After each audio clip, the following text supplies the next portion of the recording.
Having my friends out yonder in YouTube world scattered all over the planet.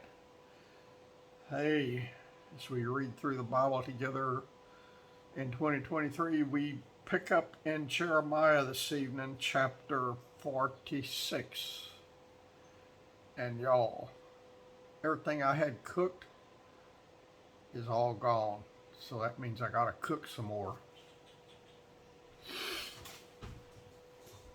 I got some eggs, put them in a pan with some water, and I was going to boil them and make some egg salad so I could have egg salad sandwiches. Well, guess what? That was a long time ago, earlier this afternoon. I forgot to turn the stove on. And they're not going to boil unless there's some fire underneath it. And so I turned on the burner a few minutes ago.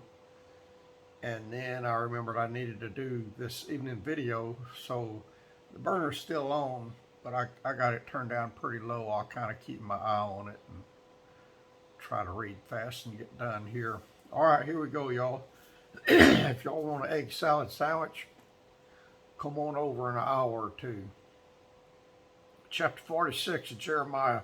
The word of the Lord which came to Jeremiah the prophet against the Gentiles, against Egypt, against the army of Pharaoh Necho, king of Egypt, which was by the river Euphrates, and Carchemish, which Nebuchadnezzar, king of Babylon, smote in the 4th year of Jehoiakim, the son of Josiah, king of Judah.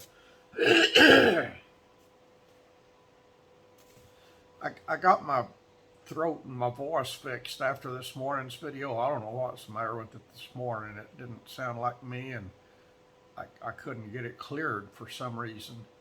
After this morning's video was concluded, I gargled with apple cider vinegar and then just swallowed it. I drink apple cider vinegar, and that cleared it up instantly, and it was fine all day until I started this video, but it seems to be all right now. But there for a second when I first started reading, it got messed up. But hopefully I can make it through here okay. All right, resuming. Verse 3, order ye the buckler and shield, and draw near to battle. Harness the horses, and get up, ye horsemen, and stand forth with your helmets. Furbish your spears, and put on the brigadines. Wherefore have I seen them dismayed and turned back, and their mighty ones are beaten down, and are fled apace, and look not back. For fear was round about, saith the Lord. Let not the swift flee away, nor the mighty man escape. They shall stumble and fall toward the north by the river Euphrates. Who is this that cometh up as a flood, whose waters are moved as the rivers? Egypt riseth up like a flood, and his waters are moved like the rivers. And he saith, I will go up and will cover the earth.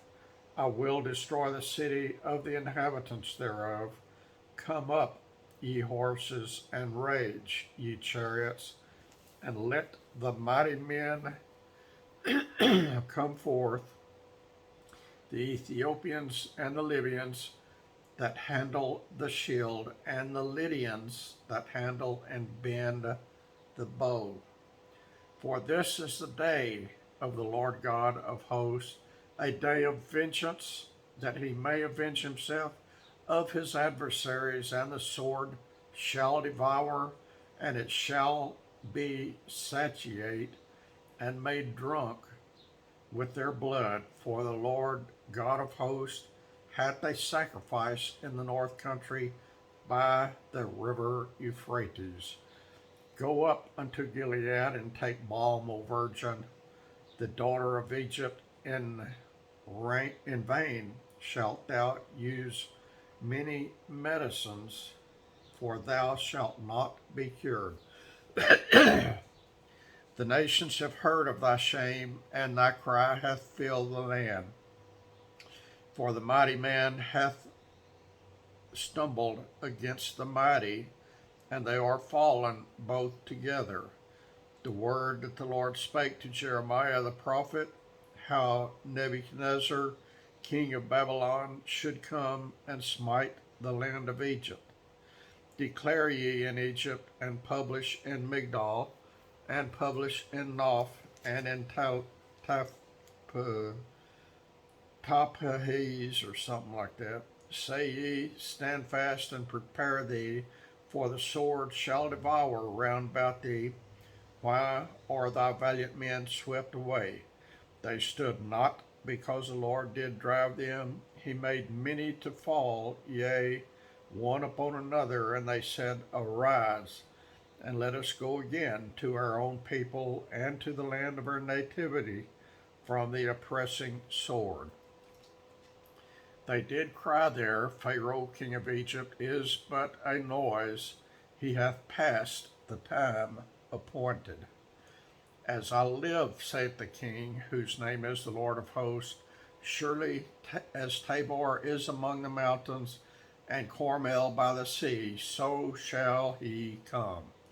O thou daughter dwelling in Egypt, furnish thyself to go into captivity, for Noph shall be waste and desolate, without an inhabitant.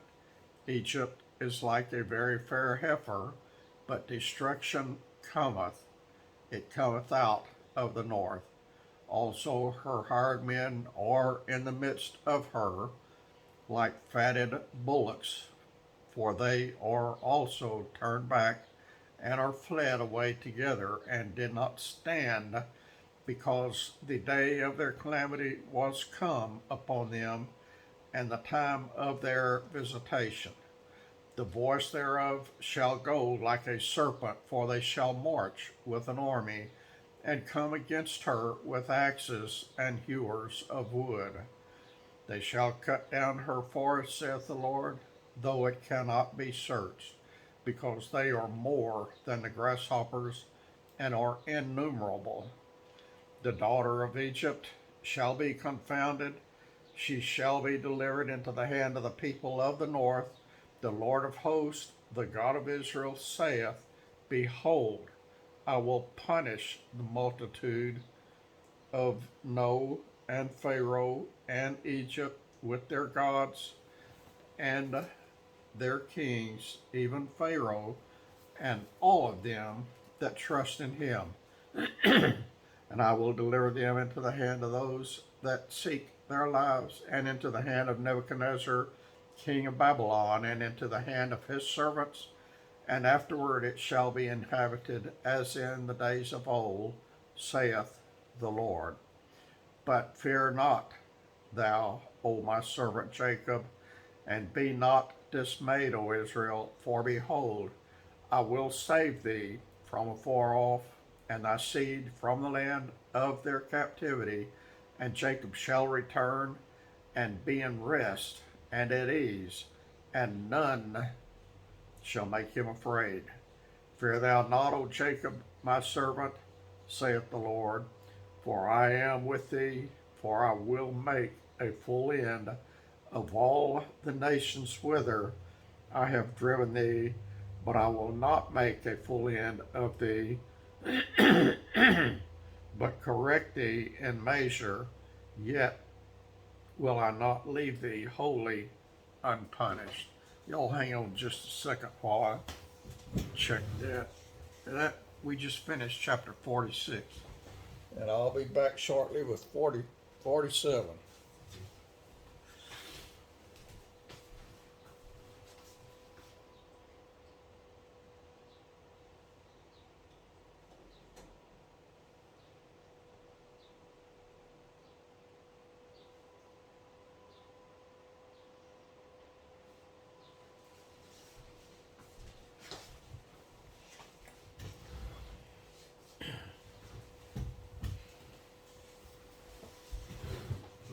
I went ahead and turned it off. I think it boiled long enough.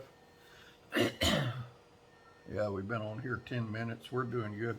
All right, chapter 47. The word of the Lord that came to Jeremiah the prophet against the Philistines before that Pharaoh smote Gaza Thus saith the Lord, behold, waters rise up out of the north, and shall be an overflowing flood, and shall overflow the land and all that is therein, the city and them that dwell therein. Then the men shall cry, and all the inhabitants of the land shall howl at the noise of the stamping of the hoofs of his strong horses, at the rushing of his chariots, and at the rumbling of his wheels. The fathers shall not look back to their children for feebleness of hands, because of a day that cometh to spoil all the Philistines, and to cut off from Tyrus and Sidon every helper that remaineth. For the Lord will spoil the Philistines, the remnant of the country of Caphtor. Baldness is come upon Gaza. Baldness came upon me too. Ashkelon is cut off with the remnant of their valley. How long wilt thou cut thyself? O thou sword of the Lord, how long will it be ere they be quiet? Put on thyself and thy scabbard, into thy scabbard, rest and be still. How can it be quiet, seeing the Lord hath given it a charge against Ashkelon and against the seashore? There hath he appointed it. And I thought about reading it, chapter 48 also, but it's 47 verses long, so I won't tackle that one this evening. All right, y'all, you got 46 and 47 this evening. That's it. If y'all want an egg salad sandwich, come on over. I'll have it ready in a little while here. If the good Lord gives me another day and rapture doesn't happen in the next 13, 14 hours, I'll see y'all in the morning. God bless y'all, friends. I love and appreciate you.